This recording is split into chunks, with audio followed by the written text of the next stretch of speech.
ನಿಮ್ಮ ಮಕ್ಕಳು ನಿಮ್ಮ ಮಾತು ಕೇಳಿ ಓದಿನಲ್ಲಿ ಮುಂದಿರಬೇಕೆಂದು ನೀವು ಬಯಸುತ್ತೀರಾ? ಹಾಗಿದ್ದರೆ 21 ದಿನಗಳ ಕಾಲ ಈ ಸಮಯದಲ್ಲಿ ಲಲಿತಾ ಸಹಸ್ರನಾಮ ಪಾರಾಯಣ ಮಾಡಿ ನೋಡಿ. ಎಲ್ಲರಿಗೂ ನಮಸ್ಕಾರ. ಇಂದು ನಾನು ನಿಮಗೆ ಒಂದು ಯಥಾರ್ಥ ಘಟನೆಯ ಆಧಾರಿತ ಪ್ರತಿ ಪೋಷಕರ ಹೃದಯಕ್ಕೆ ಹತ್ತಿರವಾಗುವ ಒಂದು ಅದ್ಭುತ ವಿಷಯವನ್ನು ಹೇಳಲಿದ್ದೇನೆ. ನಮ್ಮ ಮಕ್ಕಳಿಗಾಗಿ ನಾವು ಪಡುವ ಆರಾಟ, ಅವರು ದಾರಿ ತಪ್ಪಿದಾಗ ನಾವು ಅನುಭವಿಸುವ ನರಕ, ಆ ನರಕದಿಂದ ಅವರನ್ನು ಹೊರತರಲು ಒಬ್ಬ ಶ್ರೇಷ್ಠ ಸಾಧುಗಳು ಹೇಳಿದ ಅದ್ಭುತ ಮಾರ್ಗ. ಇವೆಲ್ಲವನ್ನೂ ಈ ವಿಡಿಯೋದಲ್ಲಿ ವಿವರವಾಗಿ ತಿಳಿದುಕೊಳ್ಳೋಣ. ಎಲ್ಲೂ ಸ್ಕಿಪ್ ಮಾಡದೆ ಪೂರ್ತಿಯಾಗಿ ನೋಡಿ. ಒಂದು ಸಾಮಾನ್ಯ ಮಧ್ಯಮ ವರ್ಗದ ಕುಟುಂಬ. ತಂದೆ ಬೆಳಿಗ್ಗೆಯಿಂದ ರಾತ್ರಿಯವರೆಗೆ ಮೈ ಮುರಿದು ಕಷ್ಟಪಡುವ ಒಬ್ಬ ಸಣ್ಣ ಉದ್ಯೋಗಿ. ತಾಯಿ ಮನೆಯಲ್ಲಿ ಪ್ರತಿ ಪೈಸೆಯನ್ನು ಉಳಿತಾಯ ಮಾಡುತ್ತಾ ತನಗಾಗಿ ಯಾವುದೇ ಆಸೆಗಳಿಲ್ಲದೆ ಕುಟುಂಬವನ್ನು ಮುನ್ನಡೆಸುತ್ತಿರುವ ಗೃಹಿಣಿ. ಅವರಿಗಿದ್ದ ಒಂದೇ ಒಂದು ಆಸ್ತಿ, ಒಂದೇ ಒಂದು ಆಸೆ ಎಂದರೆ ಅವರ ಮಗ. ನಾವು ಹೇಗೋ ಕಷ್ಟಪಡುತ್ತಿದ್ದೇವೆ, ಕನಿಷ್ಠ ನಮ್ಮ ಮಗನಾದರೂ ಚೆನ್ನಾಗಿ ಓದಿ ಪ್ರಯೋಜನಕನಾದರೆ ಅವನ ಜೀವನ ಚೆನ್ನಾಗಿರುತ್ತದೆ, ನಾಳೆ ನಮ್ಮ ವೃದ್ಧಾಪ್ಯಕ್ಕೆ ಒಂದು ಆಸರೆ ಸಿಗುತ್ತದೆ ಎಂದು ಅವರು ಎಷ್ಟೋ ಕನಸು ಕಂಡಿದ್ದರು. ಅವನ ಓದಿಗಾಗಿ ತಮ್ಮ ಅಗತ್ಯಗಳನ್ನು ಬಲಿ ನೀಡಿದರು. ಸಾಲ ಮಾಡಿ ಲಕ್ಷಾಂತರ ರೂಪಾಯಿ ಫೀಜು ಕಟ್ಟಿ ಒಂದು ದೊಡ್ಡ ಕಾರ್ಪೊರೇಟ್ ಕಾಲೇಜಿಗೆ ಸೇರಿಸಿದರು. ಮಗ ಕೇಳಿದ್ದೇ ತಡ, ಅವನ ಓದಿಗೆ ಸಹಾಯವಾಗಲಿ ಎಂದು ಕಷ್ಟಪಟ್ಟು ಒಂದು ದುಬಾರಿ ಸ್ಮಾರ್ಟ್ಫೋನ್ ಕೂಡ ಕೊಡಿಸಿದರು. ಆದರೆ ಆ ಪೋಷಕರ ಕನಸುಗಳು ಹೆಚ್ಚು ಕಾಲ ಉಳಿಯಲಿಲ್ಲ. ಅವರ ಆಸೆಗಳ ಮೇಲೆ ತಣ್ಣೀರು ಎರಚುತ್ತಾ ಆ ಹುಡುಗನ ವರ್ತನೆಯಲ್ಲಿ ಮೆಲ್ಲಗೆ ಬದಲಾವಣೆಗಳು ಬರಲಾರಂಭಿಸಿದವು. ಓದಿಗಾಗಿ ಕೊಡಿಸಿದ ಮೊಬೈಲ್ ಅವನ ಪಾಲಿಗೆ ವ್ಯಸನವಾಗಿ ಬದಲಾಯಿತು. ರಾತ್ರಿ ಹಗಲು ಆ ಫೋನ್ ಹಿಡಿದುಕೊಂಡೇ ಕುಳಿತುಕೊಳ್ಳುವುದು, ಪೋಷಕರು ಏನಾದರೂ ಹೇಳಿದರೆ ಕಿರಿಕಿರಿ ಮಾಡಿಕೊಳ್ಳುವುದು, ಕೋಪ ಮಾಡಿಕೊಳ್ಳುವುದು ಶುರು ಮಾಡಿದ. ಮನೆಯಿಂದ ಕಾಲೇಜಿಗೆ ಎಂದು ಹೊರಡುವುದು, ಆದರೆ ಅಲ್ಲಿ ಕ್ಲಾಸ್ಗಳಿಗೆ ಹೋಗದೆ ಜೂಲಿಯಾಗಿ ಅಲೆಯುವ ಸ್ನೇಹಿತರೊಂದಿಗೆ ಸೇರಿ ಸಿನಿಮಾ, ಶಿಕಾರಿ, ಬೈಕ್ ರೇಸ್ ಎಂದು ಅಲೆಯುವುದನ್ನು ಅಭ್ಯಾಸ ಮಾಡಿಕೊಂಡ. ಈ ವಿಷಯ ಮನೆಯಲ್ಲಿ ತಿಳಿಯದಂತೆ ಎಷ್ಟೋ ಸುಳ್ಳುಗಳನ್ನೂ ಹೇಳಿದ. ಒಂದು ದಿನ ಕಾಲೇಜಿನಿಂದ ತಂದೆಗೆ ಫೋನ್ ಬಂದಿತು.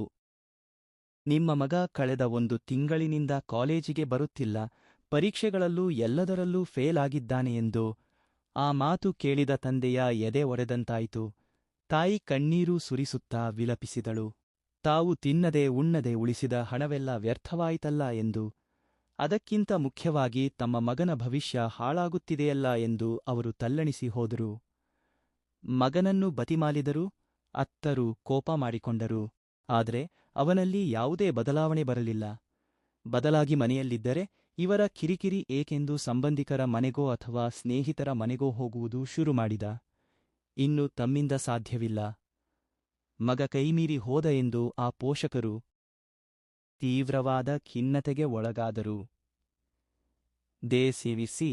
ದೇಸಿವಿಸಿ ಯಾರಿಗೆ ಹೇಳಿಕೊಳ್ಳಬೇಕೋ, ಹೇಗೆ ಅವನನ್ನು ದಾರಿಗೆ ತರಬೇಕೋ ಅವರಿಗೆ ಅರ್ಥವಾಗಲಿಲ್ಲ.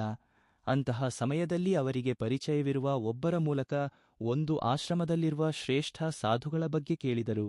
ಅವರ ಮಾತುಗಳಲ್ಲಿ ಎಂತಹ ಮಹಿಮೆ ಇರುತ್ತದೆ ಎಂದರೆ, ಎಷ್ಟೋ ಜನರ ಜೀವನವನ್ನೂ ಅವರು ಸರಿಪಡಿಸಿದ್ದಾರೆ ಎಂದು ಕೇಳಿ ತಮ್ಮ ಮಗನನ್ನು ಹೇಗಾದರೂ ರಕ್ಷಿಸಿಕೊಳ್ಳಬೇಕೆಂಬ ಆಸೆಯಿಂದ ಆ ಸಾಧುಗಳ ಆಶ್ರಮಕ್ಕೆ ಹೋದರು. ಆಶ್ರಮ ಬಹಳ ಪ್ರಶಾಂತವಾಗಿತ್ತು. ಸಾಧುಗಳು ಒಂದು ಮರದ ಕೆಳಗೆ ಕುಳಿತಿದ್ದರು. ಆ ಪೋಷಕರು ಹೋಗಿ ಅವರ ಪಾದಗಳಿಗೆ ಬಿದ್ದು ಗೋಳಾಡಿದರು. ಸ್ವಾಮಿ, ನಮ್ಮ ರಕ್ತ ಸುರಿಸಿ ಅವನನ್ನು ಓದಿಸುತ್ತಿದ್ದೇವೆ, ಆದರೆ ಅವನು ಫೋನ್ ಮತ್ತು ಕೆಟ್ಟ ಸ್ನೇಹಕ್ಕೆ ದಾಸನಾಗಿದ್ದಾನೆ. ನಮ್ಮ ಮಾತು ಕೇಳುತ್ತಿಲ್ಲ, ಅವನ ಜೀವನ ಹಾಳಾಗುತ್ತಿದೆ. ನೀವೇ ನಮ್ಮ ಮಗನನ್ನು ಕಾಪಾಡಬೇಕು ಎಂದು ಕಣ್ಣೀರು ಹಾಕುತ್ತಾ ತಮ್ಮ ನೋವನ್ನು ತೋಡಿಕೊಂಡರು. ಆ ಸಾಧುಗಳು ಬಹಳ ಪ್ರಶಾಂತವಾಗಿ ಅವರನ್ನು ಮೇಲೆಬ್ಬಿಸಿ, ಮಗನೇ ಸಂಕಟ ಪಡಬೇಡಿ, ಈ ದಿನಗಳಲ್ಲಿ ಬಹಳಷ್ಟು ಮನೆಗಳಲ್ಲಿ ನಡೆಯುತ್ತಿರುವುದು ಇದೇ ವಯಸ್ಸಿನ ಪ್ರಭಾವ. ಕೈಯಲ್ಲಿರುವ ತಂತ್ರಜ್ಞಾನ ಮತ್ತು ಹೊರಗಿನ ಪ್ರಪಂಚದ ಆಕರ್ಷಣೆಗಳಿಂದಾಗಿ ಮಕ್ಕಳು ಸುಲಭವಾಗಿ ಮಾಯೆಯಲ್ಲಿ ಸಿಲುಕುತ್ತಿದ್ದಾರೆ. ಈಗ ಅವನ ಮನಸ್ಸು ಅವನ ಹತೋಟಿಯಲ್ಲಿಲ್ಲ. ಒಂದು ರೀತಿಯ ಅಜ್ಞಾನದ ಪರದೆ ಅವನ ಕಣ್ಣುಗಳನ್ನು ಮುಚ್ಚಿದೆ. ಈಗ ನೀವು ಅವನನ್ನು ಬೈದರೂ ಅಥವಾ ಹೊಡೆದರೂ ಅವನು ಮತ್ತಷ್ಟು ದೂರವಾಗುತ್ತಾನೆಯೇ ಹೊರತು ನಿಮ್ಮ ಹತ್ತಿರ ಬರುವುದಿಲ್ಲ. ಆ ಮಾಯೆಯನ್ನು ಭೇದಿಸಬೇಕೆಂದರೆ ಸಾಮಾನ್ಯ ಮಾತುಗಳು ಸಾಲದು, ದೈವಶಕ್ತಿ ಬೇಕು. ಸಾಕ್ಷಾತ್ ಆ ಜ್ಞಾನಪ್ರದಾಯಿನಿ ಜಗನ್ಮಾತೆಯಾದ ಆ ಲಲಿತಾ ಪರಮೇಶ್ವರಿಯ ಕರುಣೆ ಅವನ ಮೇಲೆ ಬೀಳಬೇಕು ಎಂದು ಹೇಳಿದರು. ಅದಕ್ಕೆ ನಾವು ಏನು ಮಾಡಬೇಕು ಸ್ವಾಮಿ ಎಂದು ಆ ತಾಯಿ ಕೇಳಿದಳು. ಆಗ ಆ ಸಾಧುಗಳು ಒಂದು ಅದ್ಭುತ ರಹಸ್ಯವನ್ನು ಹೇಳಿದರು. ಅಮ್ಮ, ಒಬ್ಬ ತಾಯಿಯ ಸಂಕಲ್ಪಕ್ಕಿಂತ ಮಿಗಿಲಾದ ಆಯುಧ ಈ ಸೃಷ್ಟಿಯಲ್ಲಿಲ್ಲ. ನೀನು ನಿನ್ನ ಮಗನಿಗಾಗಿ ನಾಳೆಯಿಂದ 21 ದಿನಗಳ ಕಾಲ ಒಂದು ಮಂಡಲ ದೀಕ್ಷೆ ಮಾಡಬೇಕು.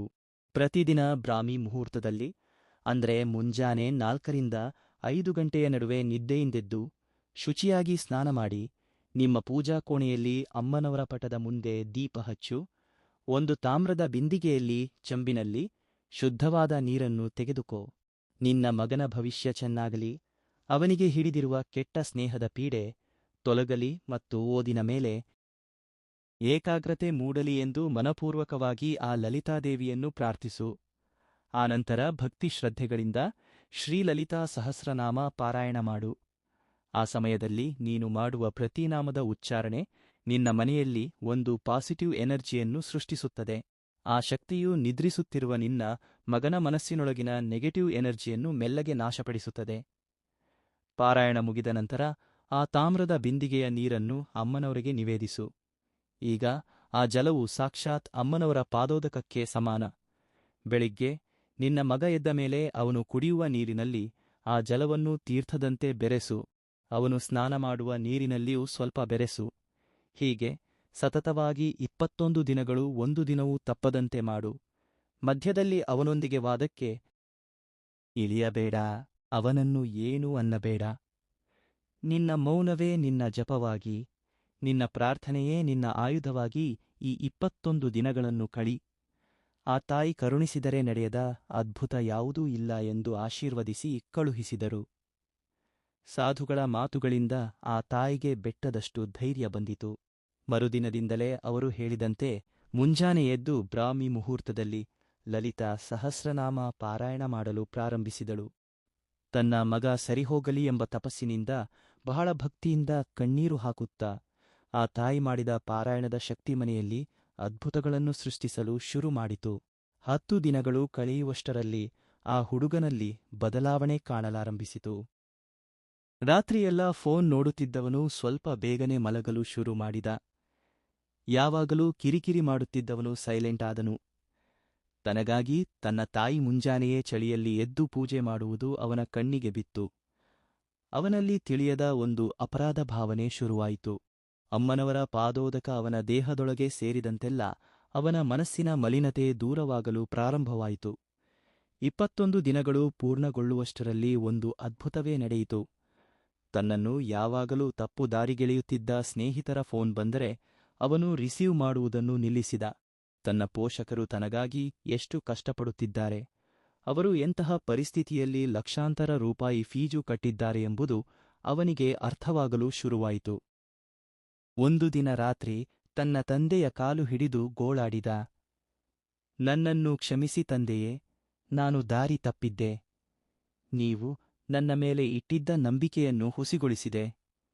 ಇನ್ನು ಮುಂದೆ ನನ್ನ ಫೋನ್, ನನ್ನ ಸ್ನೇಹಿತರನ್ನೆಲ್ಲ ಪಕ್ಕಕ್ಕಿಡುತ್ತೇನೆ. ನೀವು ಹೆಮ್ಮೆ ಪಡುವಂತೆ ಓದಿ ತೋರಿಸುತ್ತೇನೆ ಎಂದು ಮಾತು ಕೊಟ್ಟನು. ಆ ಮಾತು ಕೇಳಿದ ಕೂಡಲೇ ಆ ಪೋಷಕರ ಆನಂದಕ್ಕೆ ಪಾರವೇ ಇಲ್ಲದಂತಾಯಿತು. ಅವರು ಮನಸ್ಸಿನಲ್ಲೇ ಆ ಸಾಧುಗಳಿಗೆ ಮತ್ತು ಆ ಲಲಿತಾ ಪರಮೇಶ್ವರಿಗೆ ಕೋಟಿ ನಮನಗಳನ್ನು ಸಲ್ಲಿಸಿದರು. ಆ ದಿನದಿಂದ ಆ ಹುಡುಗ ಫೋನ್ ಬಳಸುವುದನ್ನು ಕಡಿಮೆ ಮಾಡಿದ. ಕೆಟ್ಟ ಸ್ನೇಹದಿಂದ ದೂರವಾದ. ಹಗಲು ರಾತ್ರಿ ಕಷ್ಟಪಟ್ಟು ಓದಲು ಶುರು ಮಾಡಿದ. ಅಮ್ಮನವರ ಅನುಗ್ರಹ ಮತ್ತು ಹಯಗ್ರೀವನ ದಯೆಯಿಂದ ಅವನಿಗೆ ಓದಿನ ಮೇಲೆ ಅದ್ಭುತವಾದ ಏಕಾಗ್ರತೆ ಸಿದ್ಧಿಸಿತು. ಫೇಲಾಗಿದ್ದ ಪರೀಕ್ಷೆಗಳನ್ನೆಲ್ಲ ಪಾಸ್ ಮಾಡಿದ್ದಲ್ಲದೆ ಕಾಲೇಜಿನಲ್ಲೇ ಉತ್ತಮ ಅಂಕಗಳೊಂದಿಗೆ ಉತ್ತೀರ್ಣನಾದನು. ಓದು ಮುಗಿದ ತಕ್ಷಣ ಒಂದು ದೊಡ್ಡ ಕಂಪನಿಯಲ್ಲಿ ಒಳ್ಳೆಯ ಉದ್ಯೋಗ ಗಿಟ್ಟಿಸಿಕೊಂಡನು. ಒಂದು ಕಾಲದಲ್ಲಿ ಮಗನ ವರ್ತನೆ ನೋಡಿ ಕೊರಗುತ್ತಿದ್ದ ಪೋಷಕರು ಇಂದು ಅವನು ಸಾಧಿಸಿದ ಯಶಸ್ಸನ್ನು ನೋಡಿ ಹೆಮ್ಮೆಯಿಂದ ತಲೆ ಎತ್ತಿ ನಿಂತರು. ಅವನು ತನ್ನ ಮೊದಲ ಸಂಬಳದಲ್ಲಿ ತನ್ನ ಅಪ್ಪ ಅಮ್ಮನಿಗೆ ಬಟ್ಟೆ ಕೊಡಿಸಿ ಅವರ ಕಾಲಿಗೆ ನಮಸ್ಕರಿಸಿದಾಗ ಆ ಮನೆ ಆನಂದ ಬಾಷ್ಪಗಳಿಂದ ತುಂಬಿಹೋಯಿತು. ನೋಡಿದಿರಲ್ಲವೇ, ಪೋಷಕರ ಪ್ರೀತಿ, ಗುರುವಿನ ಮಾರ್ಗದರ್ಶನ ಮತ್ತು ದೈವಬಲ ಸೇರಿದರೆ ಎಂತಹ ಅಸಾಧ್ಯವಾದುದು ಸುಸಾಧ್ಯವಾಗುತ್ತದೆ. ನಮ್ಮ ಮಕ್ಕಳು ದಾರಿ ತಪ್ಪಿದ್ದಾರೆಂದು ಅವರ ಮೇಲೆ ಕಿರುಚಾಡಿ ಜಗಳವಾಡಿ ದೂರ ಮಾಡಿಕೊಳ್ಳುವ ಬದಲು ಅವರ ಮನಸ್ಸು ಬದಲಾಗಲಿ ಎಂದು ಆ ಭಗವಂತನ ಶರಣು ಹೋಗುವುದೇ ಸರಿಯಾದ ಮಾರ್ಗ. ಬ್ರಾಹ್ಮಿ ಮುಹೂರ್ತದಲ್ಲಿ ಮಾಡುವ ಪಾರಾಯಣಕ್ಕೆ ಎಂತಹ ಶಕ್ತಿ ಇರುತ್ತದೆ ಎಂದರೆ ಅದು ಮನುಷ್ಯರ ಮನಸ್ಸಿನೊಳಗಿನ ಎಂತಹ ನೆಗೆಟಿವಿಟಿಯನ್ನಾದರೂ ಓಡಿಸಿ ಹೊಸ ಜೀವನವನ್ನು ನೀಡುತ್ತದೆ. ನಿಮ್ಮ ಮಕ್ಕಳ ವಿಷಯದಲ್ಲಿಯೂ ಇಂತಹ ಆತಂಕಗಳಿದ್ದರೆ ನೀವು ಕೂಡ ಖಂಡಿತವಾಗಿಯೂ ಈ 21 ದಿನಗಳ ಲಲಿತಾ ಸಹಸ್ರನಾಮ ಪಾರಾಯಣವನ್ನು ನಂಬಿಕೆಯಿಂದ ಮಾಡಿ ನೋಡಿ. ಆ ಜಗನ್ಮಾತೆಯ ಆಶೀರ್ವಾದ ನಿಮ್ಮ ಮಕ್ಕಳ ಮೇಲೆ ಖಂಡಿತ ಇರುತ್ತದೆ. ಈ ವಿಡಿಯೋದಲ್ಲಿ ಹೇಳಿದ ಆ ಸಾಧುಗಳ ಮಾತುಗಳು, ಆ ಪೋಷಕರ ಅನುಭವ ನಿಮಗೆ ಹೇಗೆನ್ನಿಸಿತು ಎಂಬುದನ್ನು ದಯವಿಟ್ಟು ಕೆಳಗೆ ಕಾಮೆಂಟ್ಸ್ನಲ್ಲಿ ತಿಳಿಸಿ. ಹಾಗೆಯೇ ಮಕ್ಕಳ ಭವಿಷ್ಯದ ಬಗ್ಗೆ ಆತಂಕ ಪಡುತ್ತಿರುವ ಪ್ರತಿಯೊಬ್ಬರಿಗೂ ಈ ವಿಡಿಯೋ ತಲುಪುವಂತೆ ನಿಮ್ಮ ಬಂಧು ಮಿತ್ರರಿಗೆ ಶೇರ್ ಮಾಡಿ. ಈ ಮಾಹಿತಿ ನಿಮಗೆ ಇಷ್ಟವಾಗಿದ್ದರೆ ವಿಡಿಯೋವನ್ನು ಲೈಕ್ ಮಾಡಿ ಮತ್ತು ನಿಮ್ಮ ಆತ್ಮೀಯರೊಂದಿಗೆ ಶೇರ್ ಮಾಡಿ. ಇಂತಹ ಇನ್ನಷ್ಟು ದೈವಿಕ ಮಾಹಿತಿಗಾಗಿ ನಮ್ಮ ಚಾನೆಲ್ ಅನ್ನು ಸಬ್ಸ್ಕ್ರೈಬ್ ಮಾಡಿಕೊಳ್ಳಿ. ಎಲ್ಲರಿಗೂ ಆ ಭಗವಂತ ಒಳ್ಳೆಯದು ಮಾಡಲಿ. ಧನ್ಯವಾದಗಳು.